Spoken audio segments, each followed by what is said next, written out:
Welcome back to another Anchor TV production. My name is Sports Manager Tim Yeen. Today I have the honor and privilege of interviewing a proper icon of Rhode Island.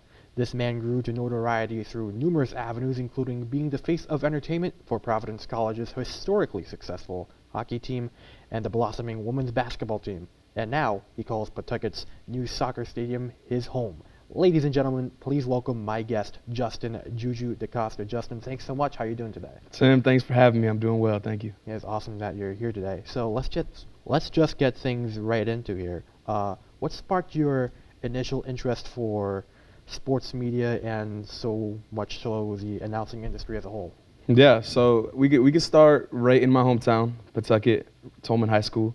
I was at a crossroads in my life during sophomore year, and didn't know whether I wanted to transfer out to another school, didn't know whether I wanted to stay put. And one thing I did when I found out that I had to stay put at my high school was create a sports account for the school.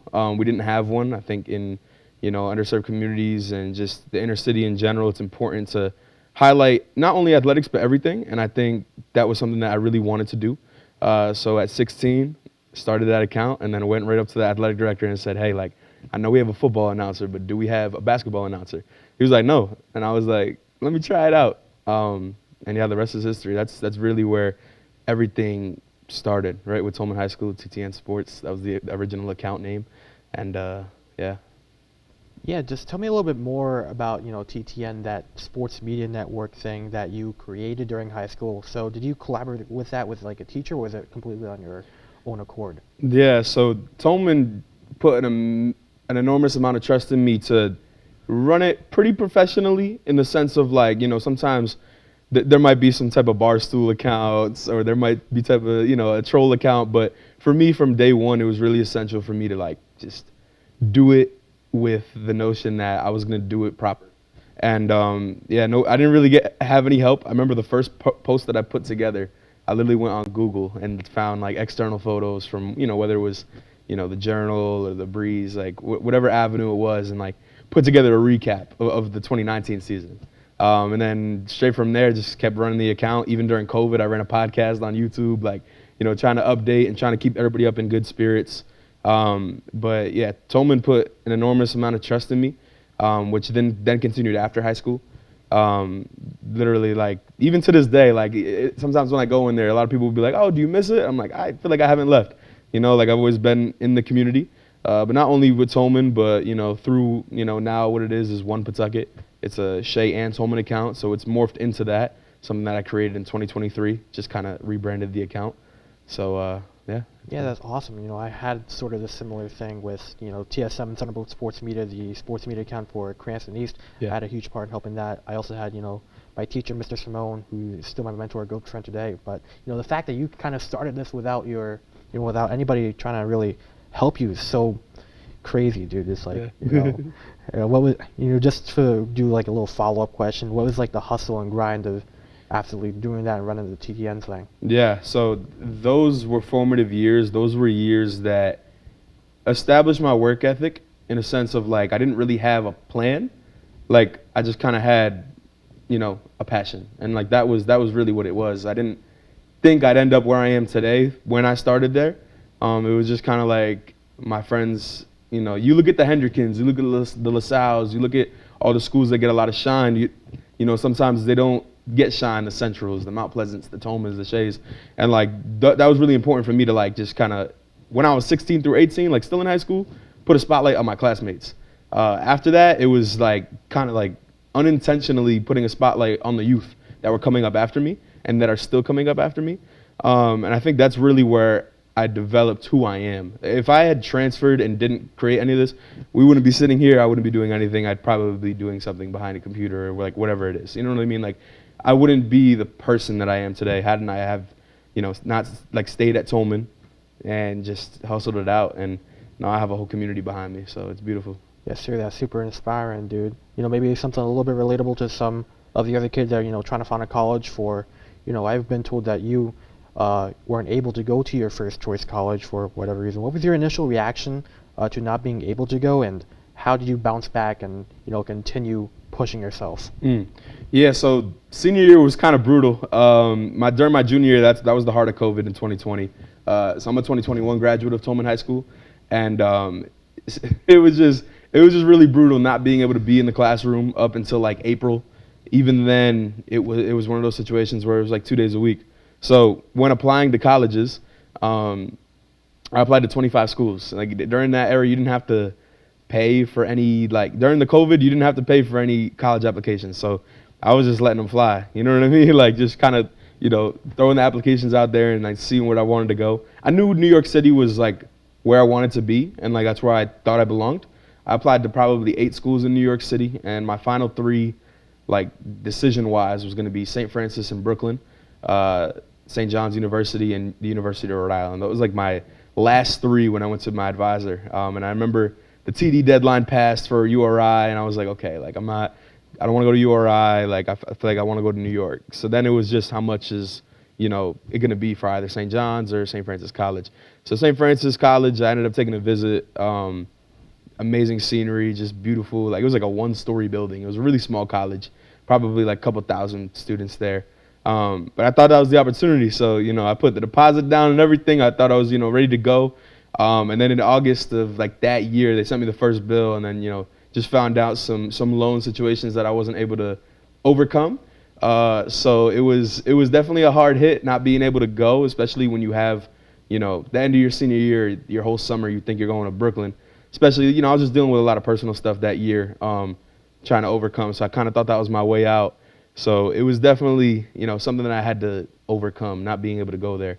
I always joke around and say that I ended up at CCRI, I ended up at the 26th college, but I applied to 25. So it was funny, but it was definitely brutal when when your expectations are in Brooklyn and then you have to end up at a community college. So it felt like some dark days. I mean, dude, it kind of worked out in the end for you. Still in the PVD, still part of the Pawtucket community. Talking more about Pawtucket, what was that moment that you realized that you had become sort of a iconic figure in the Pawtucket community? So I would say probably in 2023, because even when I went to CCRI at first, I told my athletic director from Tolman, like, hey, like I still want to keep building this account. I still want to keep announcing these games. I had some underclassmen that were some of my friends. So I just was like, okay, like I'm going to keep putting on for them and just like keep shining the light on them, right? So that was like the motivation. And I quickly found out, like, sometimes when you go back into your high school after you graduate, sometimes, the notions are like, oh, like, what is he doing here, right? But I feel like my community knew from day one that, the purpose that I was there for was like kind of bigger than we were all feeling. And slowly but surely, it just ended up being something magical. The account grew. I was in college, but I could actually just focus on the account. When I was a student at Tolman, I was still a 3-sport athlete. So it's not like I could just dedicate my whole time to the media. You know what I mean? Like I was popping out whenever I could. I would literally go from my track meet to do like the second half of a women's basketball game or a girls basketball game, like, so that was kind of the hustle. But I would say after I got hired by Providence College and kind of like put that was like my first stamp of recognition. And I think at that point, everybody in the city was like, oh, okay, like this isn't just like a local thing. This is, this is something special. Yeah, now looking basically statewide, RIFC, how did that come to be? Yeah, Rhode Island FC, it's crazy. So I always say, like, just show up as you are. Like, for me, it's important to just always exist as I am and just, be who I am. So they had a job fair located at the Pawtucket Visitor Center. And it was one of those job fairs that was, more so for, like, stadium security, concessions, that's like actual, like, like labor work.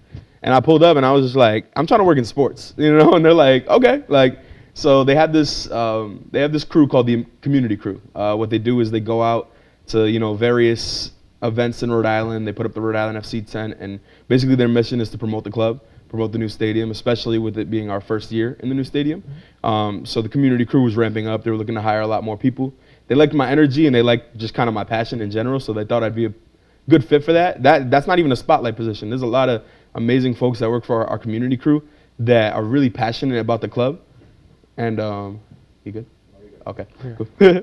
There's a lot of amazing people that are really passionate about the club and the community crew. and they don't always get the shine, but they do an amazing job. So I was originally gonna do that.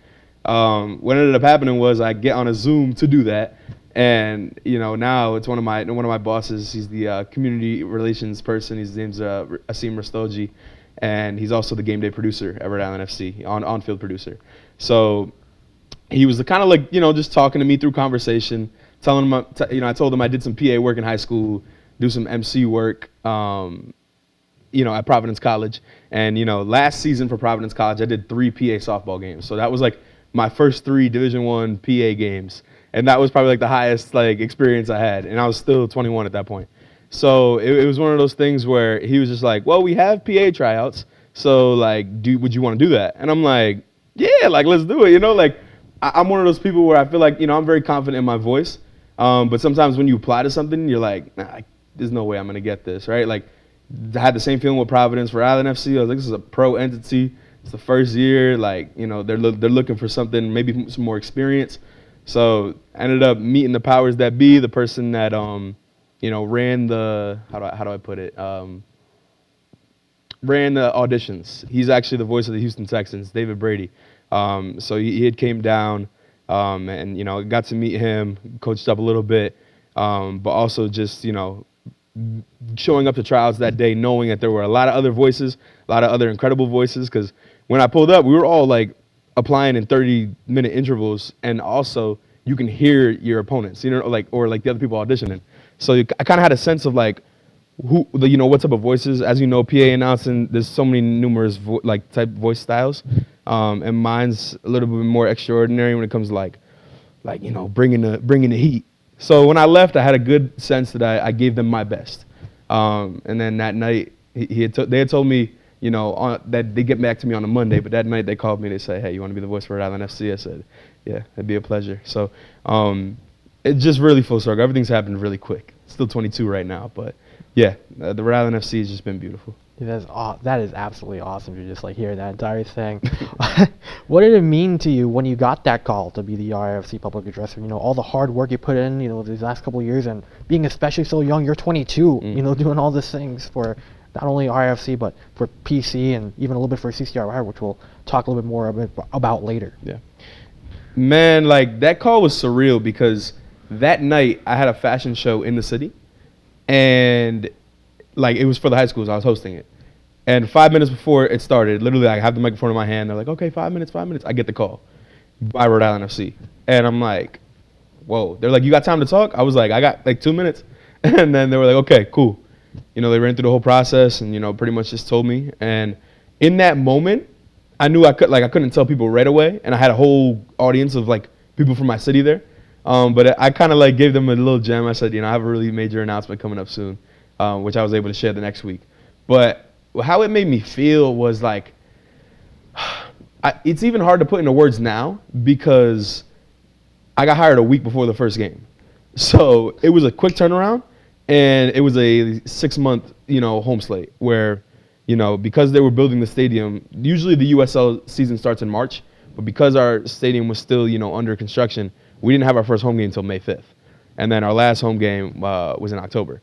So it was consistent. It's kind of like the PC season ended last season, and I went right into Rhode Island FC. So I don't think I had that moment where I could really think about it. And I think now, I've had a month now since our last home game, and I've been able to really reflect on what it means to me. And it's just special. From my press box, I can see the hospital that I was built in and the high school that I went to. That is a really rare thing in the world. You don't get that a lot. And for, obviously you want to strive for greater, and obviously I'm still young. I want to be in big cities and stuff like that. But to have this first opportunity to really stamp in my home state, because my city's one thing, that's a really passionate thing, and I'm glad that the stadium is in the city. It's almost like it was destined. But when it comes to the state, it's just incredible because every night there's somebody that hasn't heard me, and I think that's my motivation every night. I think as a public address announcer or just anybody in sports, you got to understand that maybe even here on TV, there's going to be somebody watching this interview that hasn't heard you. And I think it's important to always just give them a good first look of what it looks like. And that's how you keep yourself going. Because sometimes we can get complacent and be like, man, this is really consistent. I'm just doing this. Like, no, like everything matters, and you never, like, it's true. You never know who's listening. Even in the press box this year, we played Sacramento Republic FC. The Sacramento Kings PA announcer was there. He came and met me. So like those type of things are just invaluable. You know what I mean? So really, really crazy. Like just mind blowing. Yeah, dude, that is actually so awesome. You're getting to meet, some of these PA announcers from the, the big four sports leagues in America.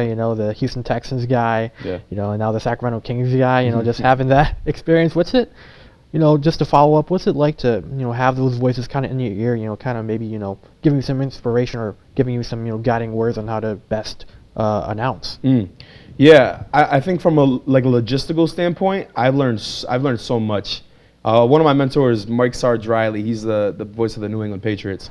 He also does some PC hockey games, so I've been able to kind of be under his wing since I was 20, and just like learning his style. All these people that I've told you about, Sacramento Kings, the Houston Texans, the New England Patriots, they have so different voices, and I think it's important to be confident within your voice.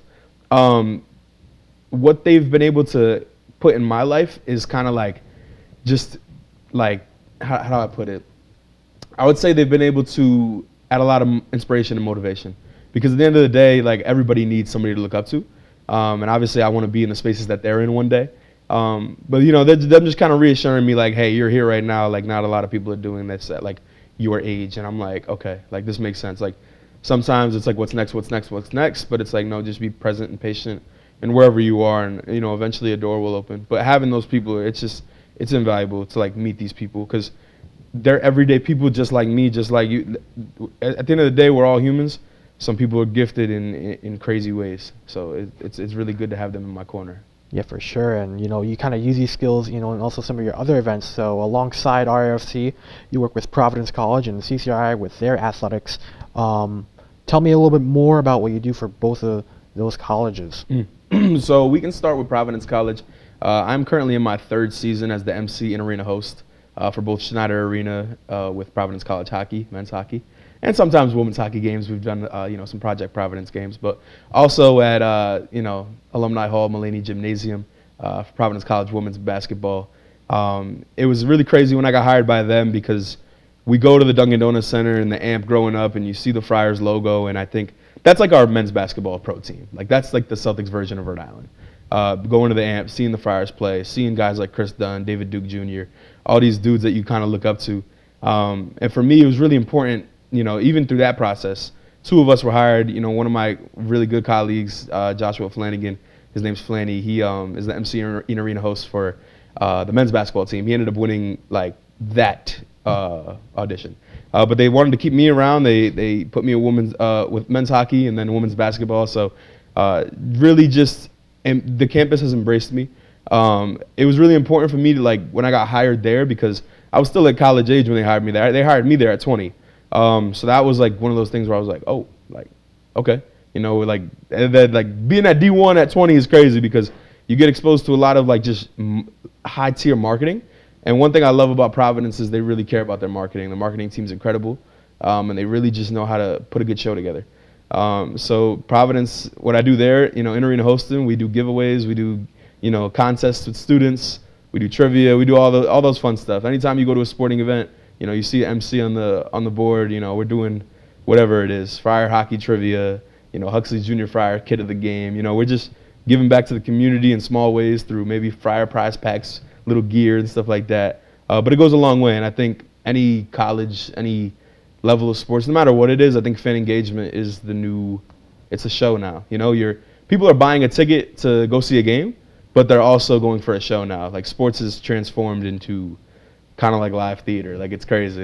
You need to be able to satisfy your crowd when the game isn't happening. There's timeouts, there's media timeouts, there's halftime. How can you engage the crowd to keep them in their seat and leave them going home happy? And I think that's something I've learned really quickly.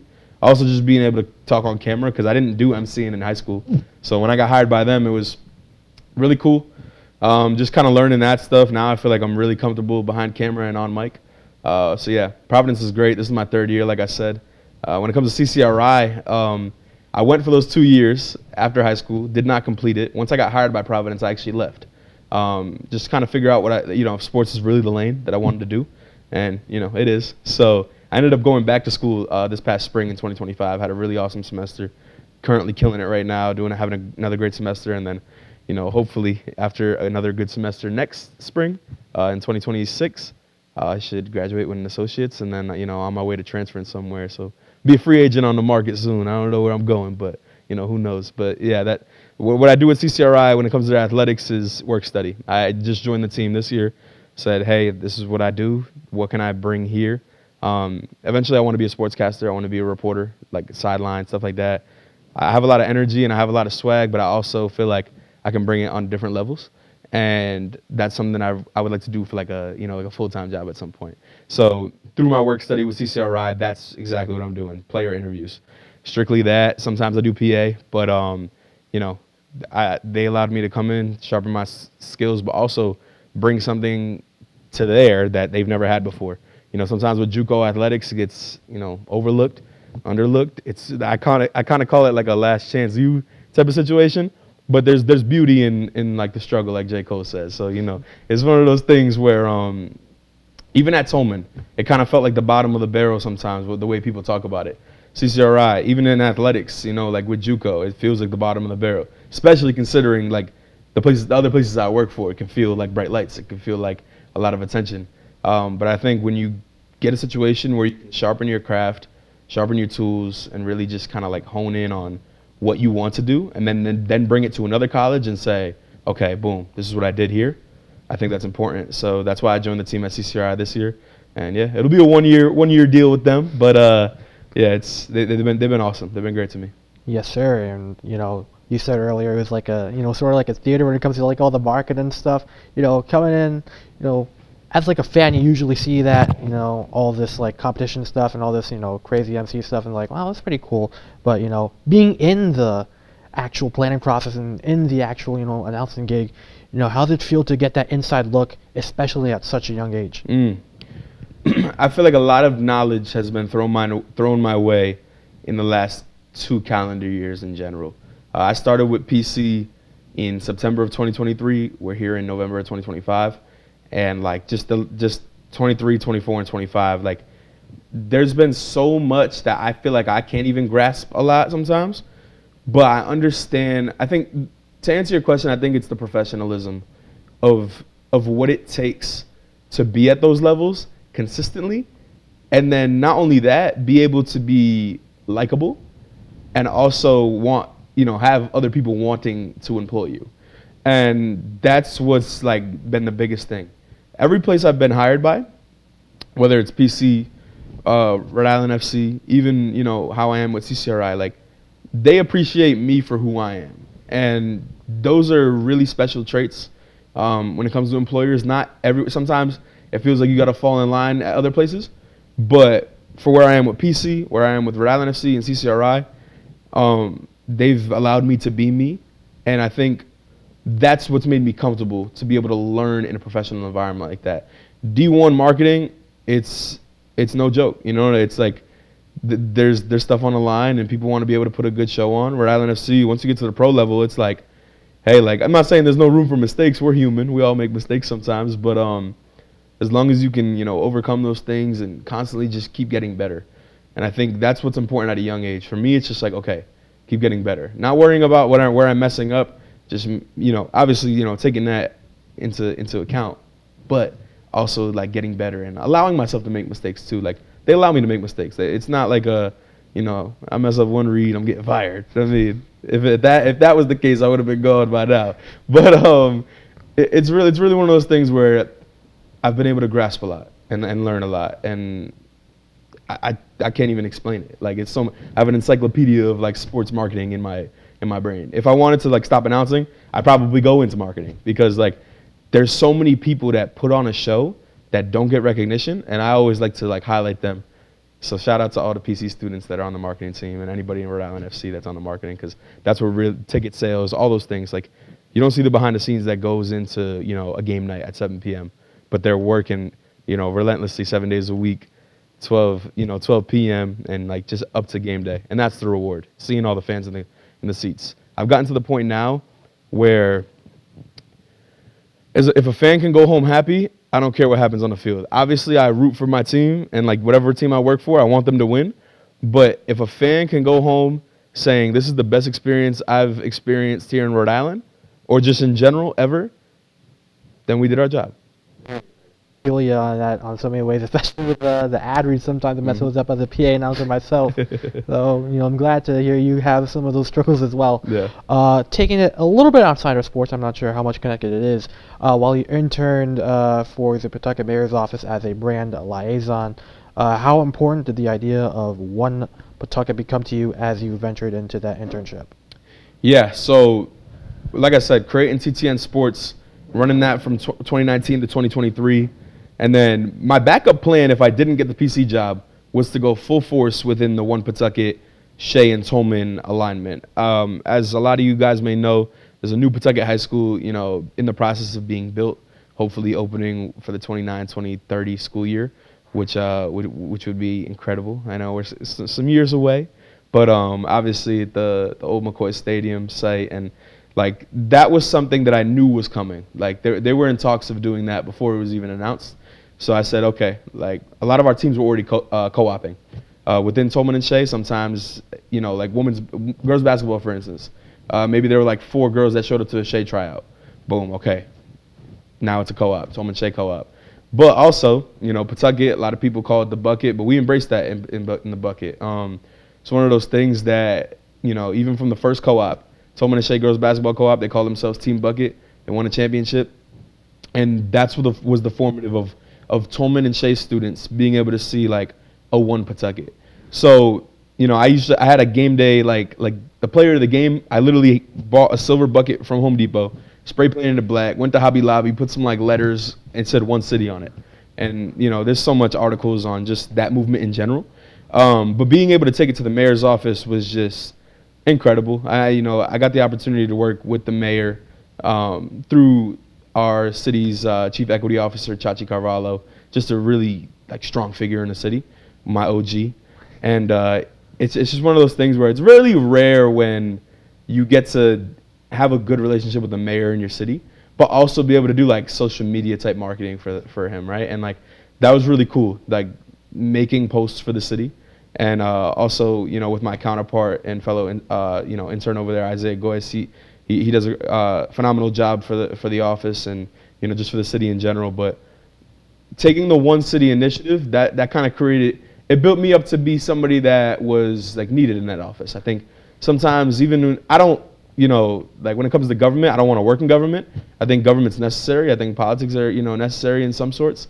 And, it's one of those things where it was just crazy, like it was kind of like one of those things where I needed a job, and it kind of just fell into my lap. I love the mayor's office team. I love the mayor. Shout out Don Grebian, it's my guy. But he's one of those figures where he truly cares for the city, and he wants good for the city. And for me to be able to bring the One Pawtucket movement into there, it gave a sense of assurity for the students, because at the end of the day, that's what One Pawtucket is about. As older people and even older generations like before me, it's one of those things where it's like, you can't change everything overnight, but when it comes to the youth, that's the target audience. Can you go to them and say, hey, like, this is all one city. It's not east and west. It's not Tolman and Shea. It's like, no, like we are One Pawtucket. That is the direction that the city is moving into. And I think it's important for, City Hall to be behind that as well. They're 100% behind that. It's kind of funny because I was looking at my recent Instagram likes on one of my posts, and like I had our goalkeeper Koke Vegas in it, Mayor Don Grebian, and it's just like so many different connections I've been able to make. But yeah, working for the mayor was awesome. I did a lot of small business highlights, so I got to understand like how city marketing works and just how a municipality works, and that's great for the resume. So yeah. Yes, sir. I mean, you're bridging the two things together, politics and sport, by bringing Koke and the mayor of Pawtucket in together. That's pretty awesome. The small business, highlights is especially awesome for the small business owners. But let me track back way to back in the day, I guess, or sort of back in your high school football days, or playing days, and now you mentioned track days. How much of that hustle, of your football career translated into your work ethic today? Yeah, I think Tolman football is the reason why you see who I am today. I have a lot of amazing friends that I was teammates with, and they allowed me to be myself. I wasn't necessarily like your cookie cutter like Tolman kid. I was just kind of like myself, and I've always been like that. And sometimes it can be like, that's different, but a lot of my friends embrace me, and just my style and who I am, and how hard I go for people. But it started with Tolman football, and like I wasn't the best at football. It was one of those things where I was on the freshman team. Then I went to JV, played JV as a junior. That's kind of like frowned upon sometimes. But ended up playing varsity senior year. That was like my big thing. I never played football until high school. High school was the first time I ever played football, so I was behind the 8 ball. So my big goal was like, okay, senior year, I need to start for this team. And at first, I didn't like football. Like, I liked watching it. I didn't like the contact. I didn't like getting hit. I'm a baseball player at heart, so I grew up playing baseball. That's like my number one sport. But quickly, football, the dedication, the grind, the grit. Once I started liking contact, once I started liking, my best friend was the quarterback and I was the center. So it's really easy to want to, go hard and block for your not only your quarterback, but literally my best friend. I don't want him, getting pummeled into the turf. Like, that's something that you don't want to happen. But a lot of that instilled a lot of consistency and a lot of the grind of, I guess just who I am, maybe even in the sports world, but definitely started within the halls of Tolman High School and at the field at Max Reed Field and, Slater Park, wherever it is, whatever I played for. Anytime I put the Tolman jersey on, that's definitely instilled who I am today. Yes, sir. Once again, thank you so much. One final question for you, dude. What would you say to a young JuJu that hasn't experienced, the world you're currently living in? Maybe the guy that is just starting up the TTN account, maybe the guy that's on the freshman team of his high school football team. Man, that's a good question. That's a great question, Tim. Be consistent and like do the thing. Like, I know that's such like a vague statement, but just keep going. Like, if I had to tell somebody that was in my shoes, like I told this to some Tolman students the other day. You don't need to be somewhere great to start doing great things. You know what I mean? Like, just be great where your feet are at. That was the best piece of advice that I was ever given. And just be consistent and be yourself, because that's literally who I am is why I'm so hireable, I guess you could say, because I'm not like everybody else. I like to not intentionally be different, but it's one of those things where I like who I am. I'm very comfortable in who I am, and I know what I bring to the table as a human, even before the sports things. So just be a good person, do things for the right reasons, put on for the city, and eventually the city will put on for you. Yeah. Yes, sir. Once again, thank you so much, JuJu, for being on here. JuJu DeCosta, everyone. Public address announcer for RIFC. MC, PC, hockey, women's basketball, CCRI, sportscaster.